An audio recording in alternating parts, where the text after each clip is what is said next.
Vitamin B2 riboflavin. Vitamin B2 riboflavin हे आपल्याला migraine किंवा अर्धशिशीपासून वाचवते. त्याचप्रमाणे आपल्या शरीरामध्ये रक्ताच्या गुठळ्या तयार होण्यापासून थांबवते आणि त्यामुळे हार्ट अटॅक पासून देखील आपल्याला हे वाचवते. विटॅमिन B2 हे आपल्याला दूध, मांस, मासे, अंडी ह्यामधून तर मिळतेच, त्याबरोबर पालक आणि बदाम या शाकाहारी पदार्थांमधून आपल्याला विटॅमिन B2 मिळत असते. जे लोक शाकाहारी आहेत त्यांनी बदाम आणि पालक हे आपल्या आहारामध्ये नेहमी समावेश करणं खूप गरजेचं आहे.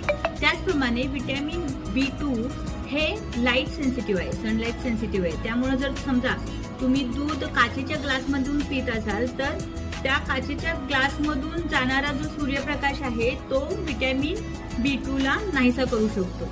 त्यामुळे दूध पिताना शक्यतो ट्रान्सपरंट ग्लासमधून घेऊ नका. रायबोफ्लेविन